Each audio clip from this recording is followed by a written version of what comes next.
ಚಿಂದಿ ಆಯಿಯವರ ಬದುಕು ಮೊದಲೇ ಅತ್ಯಂತ ಏನು ಕಷ್ಟದ್ದು, ಈ ಲಾಕ್ಡೌನ್ ಅವಧಿಯಲ್ಲಿ ಅದು ಪಾತಾಳಕ್ಕೆ ಬಿದ್ದು ಹೋಯ್ತು ಅಂತ ಹೇಳ್ತಾರೆ. ಯಾಕಂತ ಹೇಳಿದ್ರೆ ಒಂದು ಹಾಗೆ ಅವರಿಗೆ ಎಲ್ಲಿ ಹೊರಗಡೆ ಹೋಗಿ, ಯಾಕಂದ್ರೆ ಅವರು ದಿನನಿತ್ಯ ದುಡಿಯುವವರು, ದಿನ ರೋಡ್ ಸೈಡ್ ಅಲ್ಲಿ ಅಥವಾ ಎಲ್ಲಿಯಾದ್ರೂ ಕಸವನ್ನು ತೆಗಿತಾರೆ.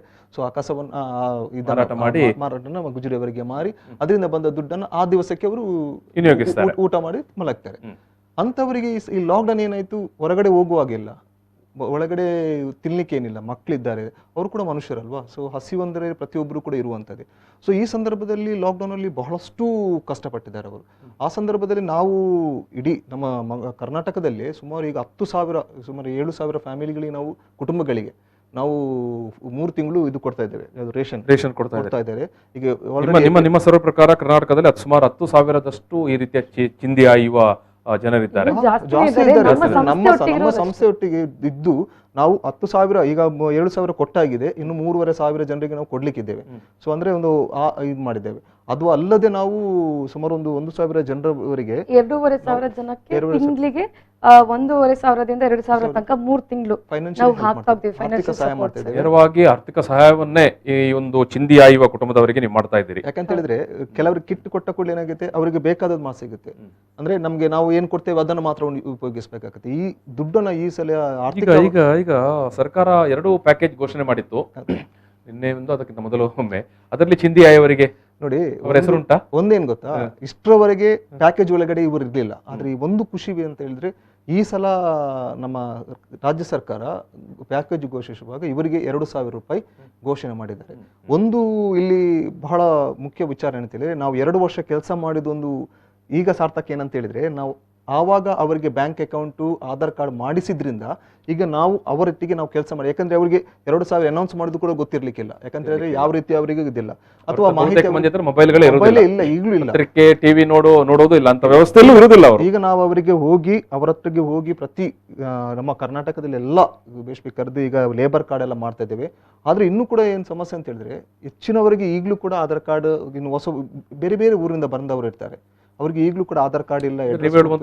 ದೊಡ್ಡ ಮಟ್ಟದಲ್ಲಿ ಈ ರೀತಿಯ ಒಂದು ಚಿಂದಿ ಆಯುವ ಜನರಿಗೆ ನೀವು ಬ್ಯಾಂಕ್ ಅಕೌಂಟ್ಗಳನ್ನೆಲ್ಲ ಮಾಡಿ ಕೊಟ್ಟಿದ್ದೀರಿ. ಈ ಪ್ಯಾಕೇಜ್ ಘೋಷಣೆ ಮಾಡಿದ್ರು ಕೂಡ ಅವ್ರಿಗೆ ತಲುಪಲಿಕ್ಕೆ ಸಾಧ್ಯ ಇಲ್ಲ. ಒಂದು ವೇಳೆ ಬ್ಯಾಂಕ್ ಅಕೌಂಟ್ ಇಲ್ಲದಿದ್ರೆ ಅವ್ರಿಗೆ ತಲುಪಲಿಕ್ಕೆ ಸಾಧ್ಯ ಇಲ್ಲ. ಬ್ಯಾಂಕ್ ಅಕೌಂಟ್ ಹಾಕ್ಬೇಕಾದ್ರೆ ಆಧಾರ್ ಕಾರ್ಡ್ ಬೇಕು, ಆಧಾರ್ ಕಾರ್ಡ್ ಬೇಕಾದ್ರೆ ಏನಾದರೂ ಅಡ್ರೆಸ್ ಪ್ರೂಫ್ ಬೇಕು ಅವರಿಗೆ. ಸೊ ಈ ರೀತಿಯ ಒಂದು ಕನೆಕ್ಷನ್ ತುಂಬಾ ರೀತಿಯ ಇದಾಗುತ್ತೆ. ಸೊ ಅದಕ್ಕೆ ನಾವು ಒಂದು ಬಹಳ ದೊಡ್ಡ ಕೆಲಸ ಏನಂತ ಹೇಳಿದ್ರೆ, ನಮ್ಮ ಸಂಸ್ಥೆಗಳು ಮಾಡಿದ್ದು, ಅವರಿಗೆ ವೇಸ್ಟ್ ಪಿಕ್ಕರ್ ಐಡೆಂಟಿ ಕಾರ್ಡ್ ಅಂತ ನಾವು ಮಾಡಿಸಿದ್ವಿ.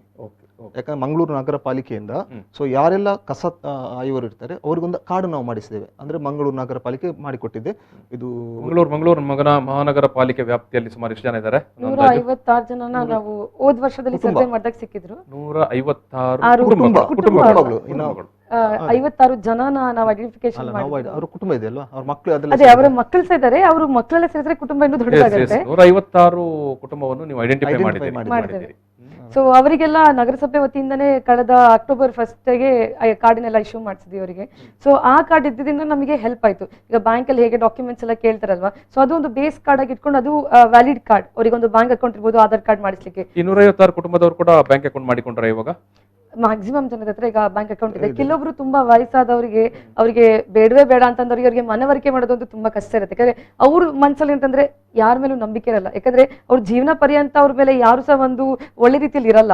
ಸೊ ಯಾರೊಂದು ಒಳ್ಳೇದ್ ಮಾಡ್ಲಿಕ್ಕೆ ಹೋಗ್ತಿದ್ರು ಸಹ ಅವ್ರಿಗೆ ನಂಬಿಕೆ ಗಳಿಸೋದಿದೆಯಲ್ಲ, ಅದು ನಮ್ದು ಮೇಜರ್ ಚಾಲೆಂಜ್.